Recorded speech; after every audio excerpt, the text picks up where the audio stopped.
All right. So you have learned about recessions. You've had your feelings about recessions and unpacked that. And now we're going to talk about what we're going to do. What are we going to do about the recession? Are we just going to recede? Hopefully not. Hopefully not, right? So the thing is, we are going to introduce our 5 stages to financial legacy here. Now, the 5 stages for financial legacy are a framework for us to understand where we're at with different money actions, different categories of our finances, and what we need to do to get to the next stage. This stuff is... You need to understand your relationship with money before you're able to enact these things, but this is the practical part about doing what you need to do to help yourself out with your money. Yes, and our 5 stages are financial safety, financial stability, financial sustainability, financial independence, and financial legacy. And each of these stages within them has different tasks and money actions that you can do to get to the next stage. This is a really good way for you to understand where you are, how far you've come, and what's next. So what's next? Let's find out.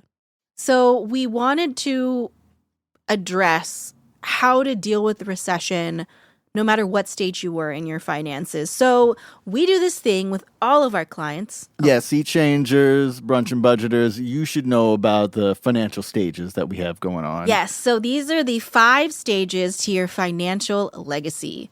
The first stage is financial safety, which is a bit like, I feel like I'm drowning, but I'm surviving. After that, we've got financial stability, which is I'm treading water, but learning the strokes. Then we got financial sustainability, where I got the strokes down and I can freestyle a little bit more. That's like freestyle swimming, not like off the head while swimming, because that would be really cool to see. Maybe both. Maybe both. That sounds like more like financial independence when you got a whole pool to do it in now. That's like the music video vibes.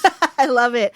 And then in the financial legacy stage, you bought the whole community a pool. That's the Hammer music video, Pumps in the Bumps. That's right. Y'all remember that one. That's right. So the 5 stages are, again, safety, stability, sustainability, independence, and legacy. Pumps in the Bumps. Pumps in the bumps. So here's the thing. Here is what, if depending on what stage you're in, when we're in a recession, here's how to really think about dealing with them, right? So the financial safety stage, I feel like I'm drowning, but I'm surviving, is you're probably in a situation where things are already tenuous. They've been tenuous. And now might be the time to start considering researching social services and finding out different ways to resource yourself and different ways to access resources from the government. So, yeah, when you're in the safety stage, there's this dual problem of you're needing institutional help because you're just not going to be able to do it with the resources you have. But also, you've been shamed into thinking that you shouldn't be doing any of this stuff and you shouldn't be asking for resources or accepting these things. So I like that you were saying about researching these things so you can start finding ways to help yourself out. This isn't about humbling yourself. This is about understanding that your economic exploitation built this country. I know that you're hardworking. I know that you've got more than one job. And those of y'all who got 3 jobs and a side hustle and some creative thing that you're trying to do, plus you're raising kids and you're doing free things and helping out people with mutual aid. I see that. And I want you to see that before you go and get these social services. And remember that this isn't some helping you out because you're a helpless thing. This is you getting remunerated. You getting paid back for the work that you've done. Thank you for saying that, because I feel like that a big part of the reason why people don't reach out and access these services, and I'm talking about services anywhere from Medicaid to SNAP to public housing to getting your utility bills covered. There are tons of nonprofits that will help you get your utility bills covered, will help you find another job, things like that. These are resources that are available and out there, and philanthropy dollars, basically rich people trying to get a huge tax shelter, are funding these nonprofits to make themselves feel better. So these resources are there for you because they took your money in the first place. Well, and even like the nonprofits and the philanthropy that is doing the things that we agree with, they're trying to shape society in the way that they want. And if you have alignment with that, be part of that shape. If you think that you can take that and make it something better for you, for your peoples, please do those things. a lot of folks who are in the financial safety stage or trying to get to the financial safety stage, it's hard not to feel like you're helpless or that you're beholden to the situation, your finances are out of control. And this is a way to take control of your finances, is asking for help and looking for it. When you feel like you're out of control, please remember these 3 simple statements. You're not wrong, you're not stupid, and you're not alone. We can do these things together. Yes. Once we get ourselves out of the financial safety stage, for my peoples who are in financial stability, this is the next stage where you're a little bit more secure. What are we worried about then? So the trickiest part about being in the financial stability stage is your income is not high enough for you to get out of the paycheck to paycheck life, but your income is too high to qualify for these social services that we just mentioned. This is like the forgotten middle. This is like the invisible middle class or whatever. There's phrases for this, but that's financial stability is, oh, dialect's bouncing. Can I shout out one of my favoriteest movies of all time? Yes. It's a Tupac movie. You know, Tupac was almost Mace Windu in Star Wars. He like one of his last interviews, he was like, "Yeah, I don't know if it was gonna be Mace Windu. Maybe they would have had him and Sam." What? But like he was like, "Yeah, I'm gonna be in the Jedi John." So like he was really gonna blow up as an actor. But he did this movie called Gridlocked. It was him and, oh man, I'm forgetting the other actor, but another really good actor, I think Tim something or other. There were these 2 cats who were trying to get in drug rehab programs. And the whole film was about the mountains. It's like a dry comedy, kind of like Curb Your Enthusiasm kind of vibes of like, it's sad, but like hilarious, you know, especially if you've been in that situation, how hard it is to get help when you're actually legitimately trying to get help. And that one, it's always such a reminder of like, whenever you're like, well, just go get the ID, just go get those things, go get those services. Not only is it demoralizing and you're shamed out of it, but it's physically tough to do. Yeah.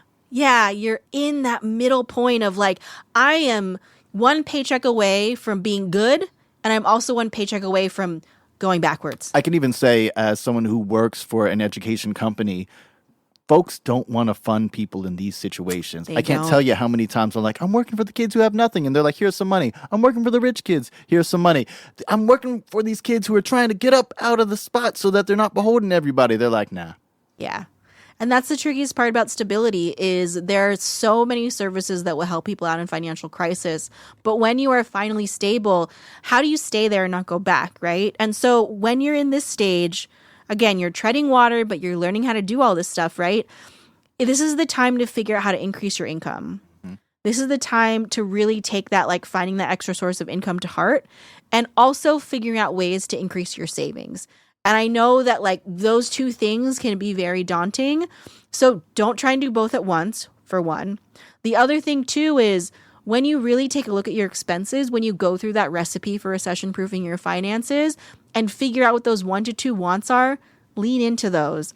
If you know that these are the things that replenish your willpower, then figure out what things you're spending money on that are not replenishing your willpower and figure out how to redirect that money to savings. We want you to lean into your values when it comes to spending and when it comes to saving. And in the financial stability stage, examining what your values are and aligning your spending and your savings with those values is going to be a really critical part of this. It's so ill when you figure out what really matters to you and the other stuff just kind of washes away. Yeah. Holding on to the stuff that matters, holding on to, I always love to share this in workshops. I like going to my friends' events. I'm part of a great creative scene here in New York and even abroad everywhere. You know, cats do things. I want to go to your show and see your stuff. And I remember looking at my budget and being like, oh man, I'm spending so much money on this. Maybe it's too much. And I realized what I was doing is I was going and buying a beer at the spot. Not like I'm like not really a lush like that, but I know that venues want you to buy drinks and it makes me. So I'm always like, oh, I'll buy a ticket, buy a t-shirt and then buy the beer. And I saw I was spending so much money on these bars that, look, when the artist runs out of drawing power or they want to change up their format, they drop them in an instant. They don't have any loyalty to them. So what I did was I was like, I'm not going to do that ever again. Mm-hmm. If I want a beer, I will buy it at home where it's way cheaper and, I'm not doing this whole system. And I was able to raise my rate, the amount of money that I would spend on going to my people's stuff. and then cut out this other stuff. 2 T-shirts, maybe even the CD. Right? Oh, we can are there CDs still? get the tape or the vinyl. There's stuff. We can get the stuff. The stuff that matters to us. And be rich in that and be able to share and have community. Do all that good stuff. And not spend money on this ancillary stuff that we're not even down with. Yeah, and in the financial stability stage, this is the time to do it. This is the time to really figure that out. Yeah, that's what I say. It's the time to figure that out. And because, again, much easier to say than to do. But that's why you got to say it first. Yeah. Because that's the easier part, right? Exactly. We don't say that part of the phrase, right? So say it. Like, look at your stuff and figure that out. And then we figure out how to do it. And that's what's going to bring us to the next phase. Today's episode is sponsored by us, Brunch and Budget. Brunch and Budget is not just a podcast. It's a financial planning practice with a team of certified financial planners and accredited financial counselors ready to work with people who need a safe space to talk about your finances. Many of our clients come to us because someone or something made them feel bad about their money. We are the antidote to that. We do all our financial planning and coaching through a racial wealth equity lens, and we'll use our very own 5 stages to financial legacy to show you how far you've come and where you're headed. Go to brunchandbudget.com to learn more.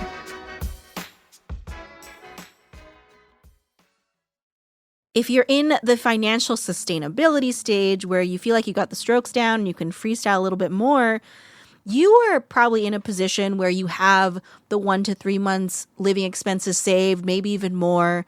You feel like you have a steady job. You feel like you have solid income. If you were to lose your job, you don't feel like that your finances would fall to would fall apart completely. So you're in the place now where you might want to actually re-examine your threshold for charitable giving and have a budget for directly giving away money. And when I say charitable giving, when we say charitable giving, we don't necessarily mean giving money to charities or nonprofits. I know that Dialect and I, one of the values that we really honed in on during the pandemic was giving money away directly to people. And that might mean organizations. That might mean organizations, but we also gave money to individuals who were just straight up saying, I don't have gas money. I need $200 to cover the rest of my rent, whatever that is. Because, I mean, first of all, fuck the tax deduction because that's not what matters right now, right?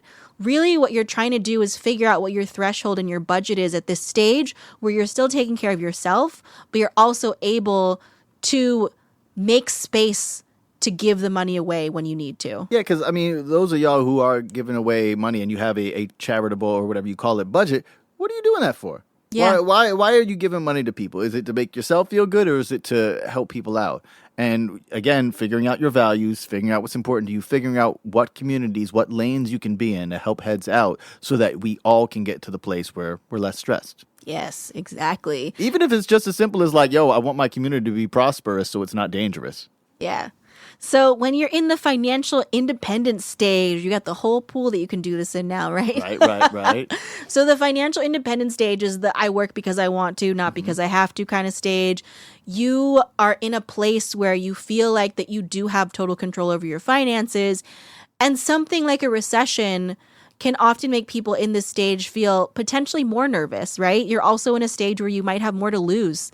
And you've built structures around you that didn't feel precarious when times were good, but might feel precarious when times are not. Yeah, I think about people in this stage as the ones who've got opportunities, like large opportunities. You finally built enough to put on that show that you wanted to do or to work on that book or to create this program.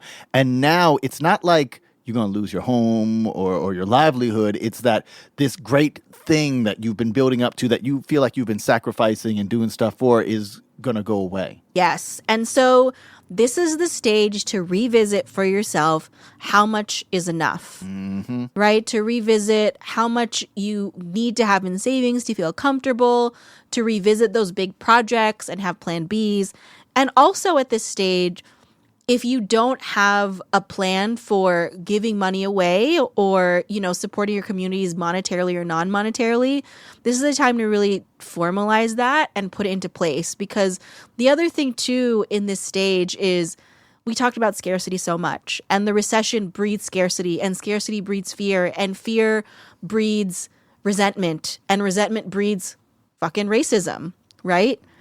And so how can you make sure that you don't go down that road? Because what got you here is most likely this idea that there was an abundance of resources, right? An abundance of monetary resources, non-monetary resources, whatever it is. And so when you're in the financial independence stage and you have that kind of freedom and control and choice, how can you make sure you feel like you have enough, but also how can you give other people that freedom and control and choice as well? Yeah, Resentment Breeds Fucking Racism is a great title for a heavy metal song. So all my thrashers out there, please put that together. I mean, I'm making a little joke, but like this is what I'm talking about. When you are in this stage, you have the ability to affect some change for people. And it can be in a harmful way or in a positive way. You can hold people down. You can make people feel like everything is going to be okay. It's the stuff you often see your pop stars attempting to do. And I think sometimes they do it very well. I think sometimes they do it clumsily. You know how it is. But when you're in this stage is where you get to make these kind of choices. And again, like we were saying before about staying in the lane, look at where people's pain points are and look at places where you remember being in that spot and you remember how it felt like, I just need to give up. I just need to forget about it. And what got you through? Remember those things and share those things with people. Also know that the way that you got through is not necessarily going to be how everybody gets through. So you're not giving them the instructional guide. You're giving them inspiration so they can take a breath. Y'all know that inspiration means to breathe in? Aspire means to breathe out, just to give you the symmetry. I love it. I love it. You know, I got to be telling you some word stuff up on here. Always. As you were going on about, where people are at, you hear all of this deserve stuff too, right? Where people like, you don't deserve to have these things. And I want you to remember that deserve doesn't mean a thing. You can have stuff. Yeah. That's the whole statement. You can have stuff. You can have stuff. You're entitled to have stuff. Yeah, be entitled. You're allowed. Speaking of entitlement, let's talk about the last stage. Yes, financial legacy, where you bought the whole community a pool. And you are in a very interesting position because you most likely have the ability to support your community in a way that other people don't during a difficult time. The other thing that's interesting about folks in the financial legacy stage is you are most likely thinking about the next generation. That's where a lot of your planning is happening now. You may have plans for later in your life to like do things and give back and things like that and build up your community. It may be time to accelerate that timeline, right? Yeah. It may be time to seeing, where the recession takes folks, seeing where the recession takes people who are not in the position that you are in, to figure out how to build up your community and get them through this time. And that may change your timeline for your own legacy and for your own plans for generational wealth. Well, and I want you to think about the effects that you want to have, because you may have had an idea for a thing that's going to help people and a way that, create your legacy and all that good stuff. But as we're seeing, things are changing. I just saw a report in New York City that they're not going to be opening up some of the pools and beaches because there's a lack of lifeguards. And I don't want to get into all that. There's, the usual stuff going on that you can assume is happening. But if you've got a lot of loot right now, and we were just joking about buying the pool, you can buy pools. Yeah. You can have a community space, and you can hire certified lifeguards and pay them well enough that they'll come and do the stuff and be happy to do it. You can create very large changes in small communities. And that's the thing that I want you all to focus on, are what are these things that you're doing and how are they getting the effects that you want? I love that you said that, because I think that especially when folks are in the financial legacy stage and they're looking for like far and broad reach, what happens when you reach far and broad is that you don't go deep enough, right? You don't go into a community that has supported you and that you've supported and saying like, I'm going to double down on you. I'm going to double down on this. And I'm going to see that change happen. And I'm not going to change 1,000,000 lives in small ways, but I can change 100 lives in huge ways. And that has a ripple effect that is also significant. Well, and what you're talking about is business stuff. So my financial legacy people who are in that or near that stage, this is talking about the different ways to scale. Yeah. We take these business principles, those of y'all who've done really well, and use them to amplify the things going on in your community. It works the same way. I love it. I love it. Now, you've heard us talking a lot. It's time to bring in a little bit of expertise, I guess, other than our expertise. This is the Preach to the Choir segment. If you've been listening for a while, you know that Preach to the Choir, so you know what to sing, is not only our motto, but it's been entire episodes that we've worked with Deidre Asante Muhammad, the Chief of Membership, Policy, and Equity at NCRC. He's a wonderful, intelligent, powerful cat who's been able to give a lot of perspectives on the racial wealth divide angle to all of the economic concepts that we're talking about. So let's listen to what Deidre got to say.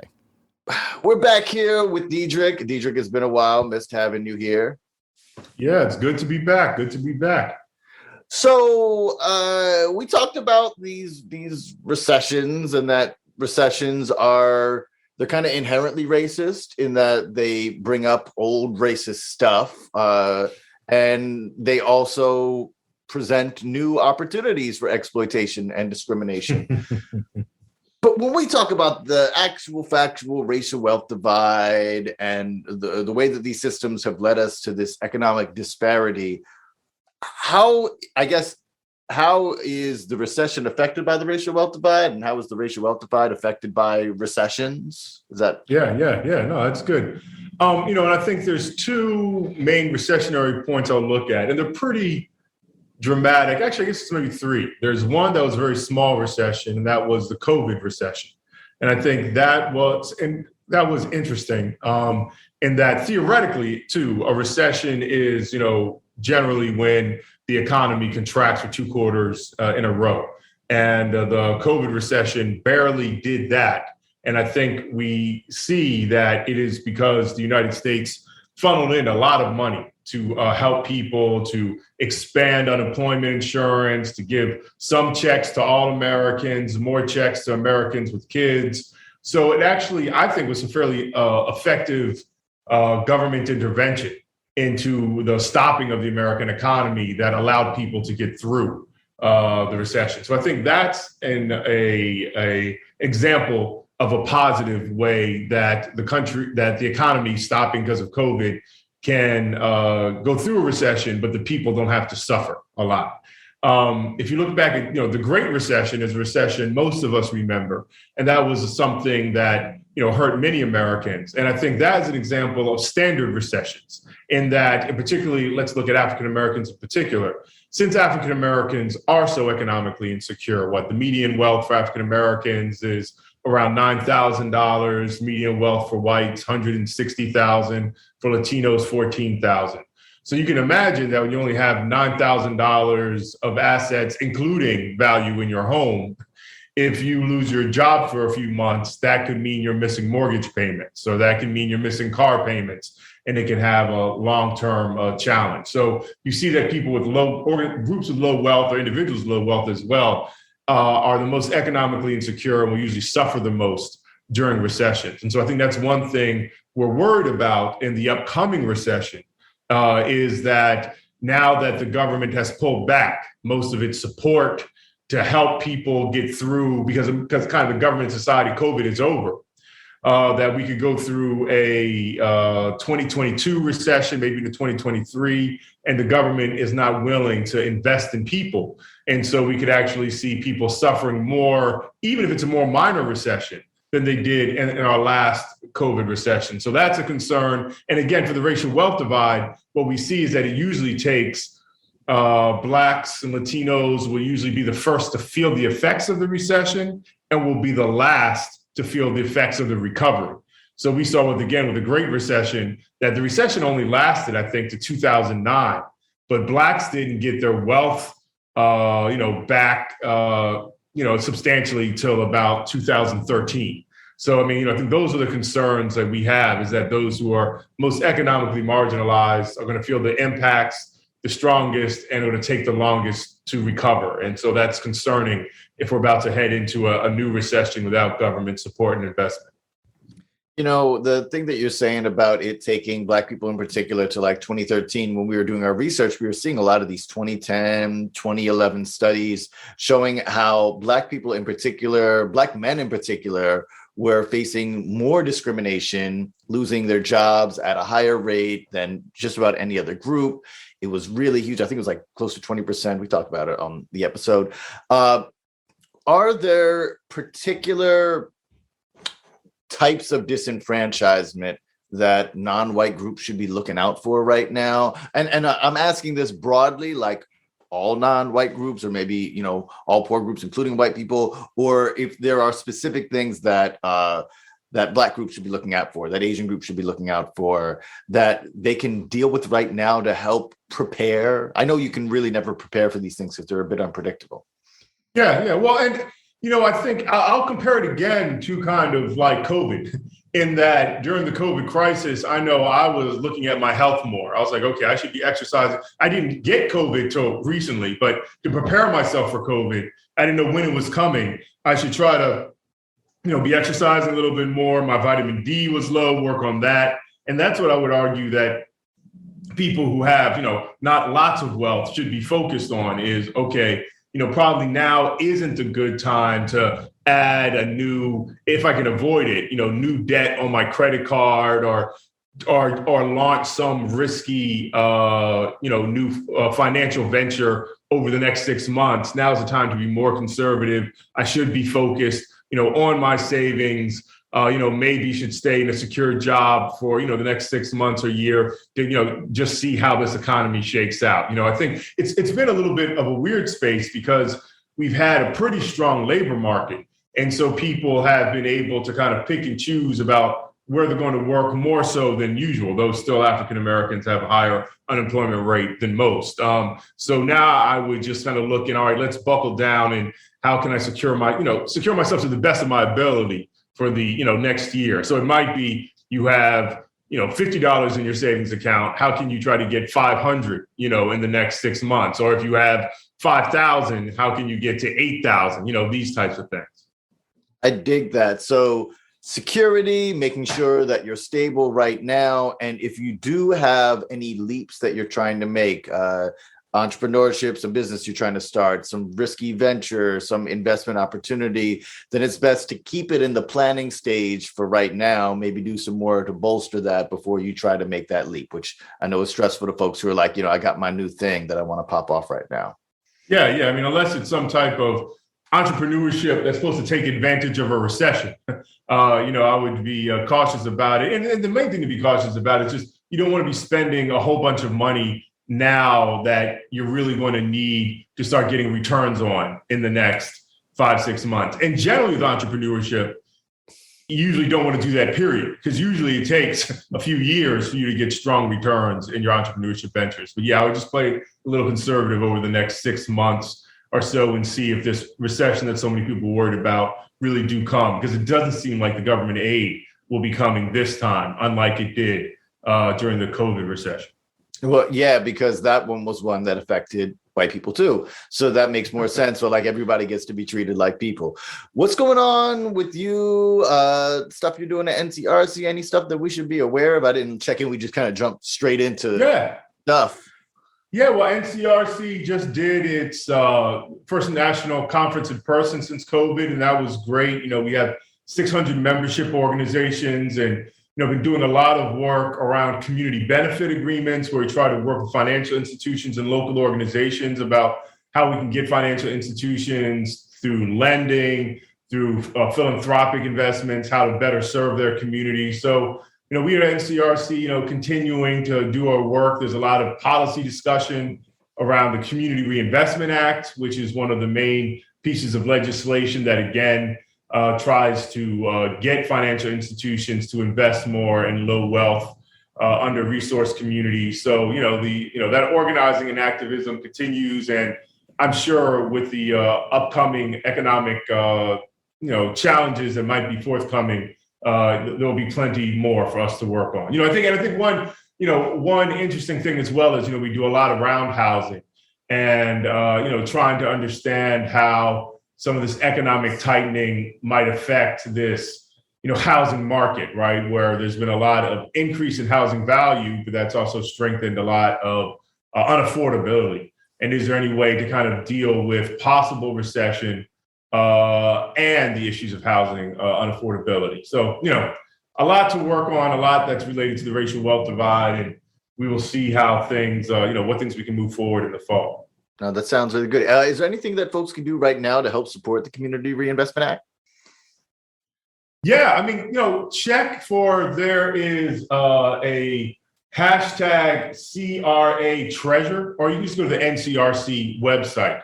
And there is a lot of information about CRA. If you're part of an organization, we're asking organizations to write comment letters that will be sent to the government to help form we're looking at the biggest reform in CRA in the last, I think, 40 years or so. So I think it is important to get a lot of community groups input into this. And I think for individuals, it's just kind of interesting to understand, what is the Community Reinvestment Act?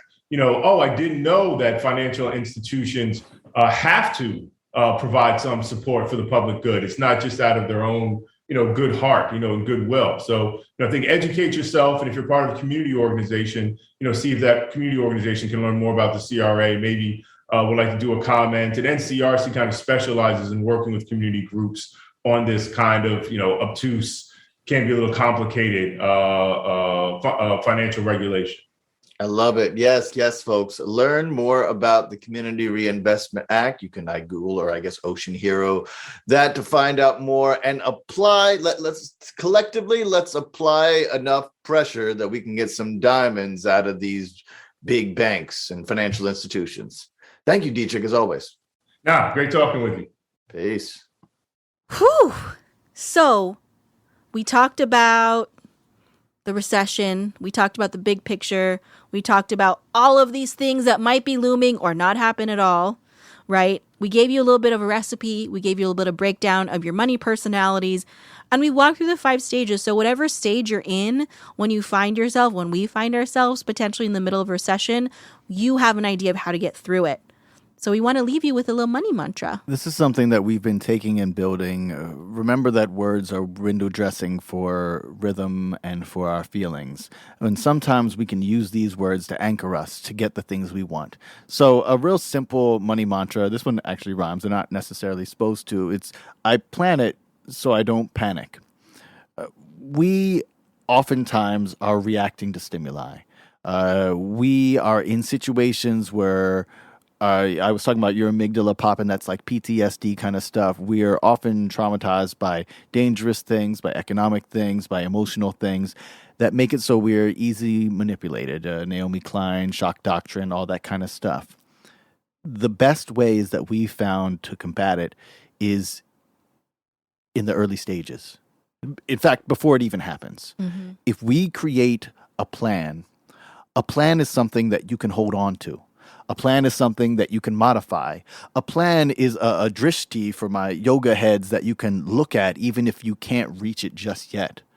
A plan is something that's tangible, and that's a way to get tangible results.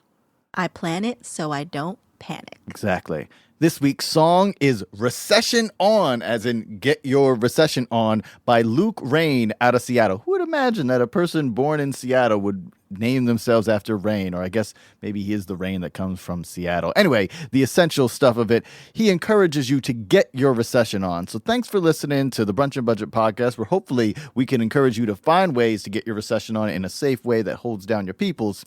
Please feel free to rate us, debate us, hate us, date us, infatuate us on Apple Podcasts or anywhere that lets you comment. Subscribe to add us to your archives, and feel free to share an episode you think will help somebody out. If you got questions, corrections, or a song about money, financial systems, or how you feel about either, please send it to Let's Brunch at brunchandbudget.com. We love indie artists. Don't forget to subscribe to the newsletter too by texting brunch to 33777. Something else for you to chew on. Take a number. 44.5 million Americans Number 98. are now on food stamps. Now serving number 24.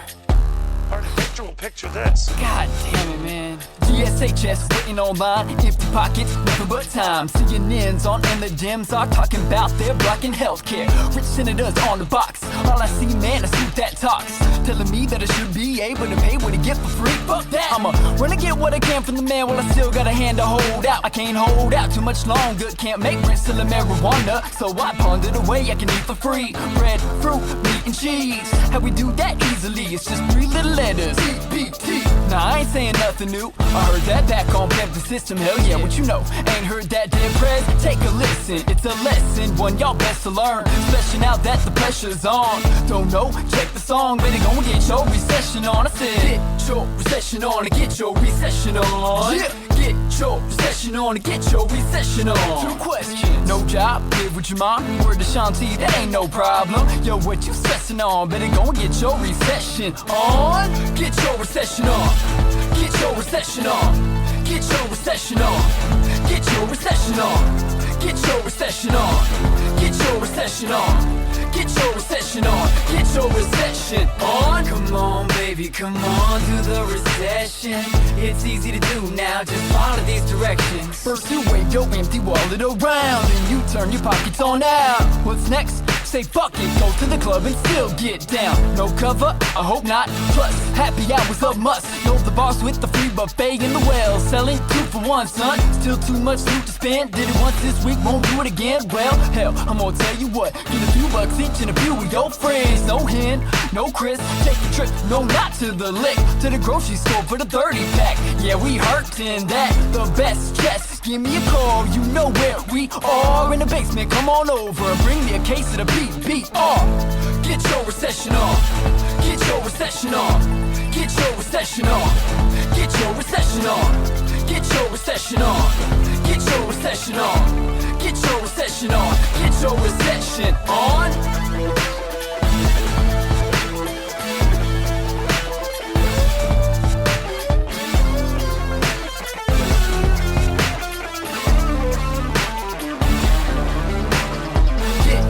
Recession on and get your recession on. Get your recession on and get your recession on. 2 questions. No job, live with your mom. Word to Big Breed, that ain't no problem. Yo, what you stressing on? Better go and get your recession on. Yo, what's your day today, son? What's your schedule look like? Let me guess, get up, go to work, go home, TV, that's fine. Let me tell you about mine. Hustle, hustle, grind, grind, lunch, grind, hustle, grind. After that, I don't hit the gym, but I wanna get fit and gotta stay slim. Gotta get buff, trying to get big. Get down, put 50 in the clip. I'm on the block and at the crib. Hell nah, I ain't got no membership. Changing too damn expensive. What I need them machines for? Gotta pull up pipe in the kitchen and do sit-ups on the bedroom floor. Yo, get your recession on.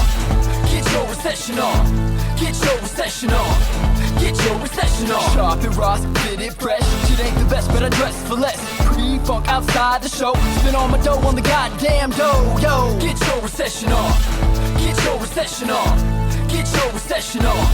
Get your recession on. Quarter tank in the bucket. Ain't had enough to fill the bitch up. It's okay. Mash the gas. Turn up the tape and let the beat blast. Yeah, get your recession on. Get your recession on. Get your recession on. Get your recession on. Get your recession on. Get your recession on. Get your recession on. Get your recession on. Get your recession on and get your recession on. Get your recession on and get your recession on. Get your recession on and get your recession on. Get your recession on and get your recession on. Get your recession on and get your recession on.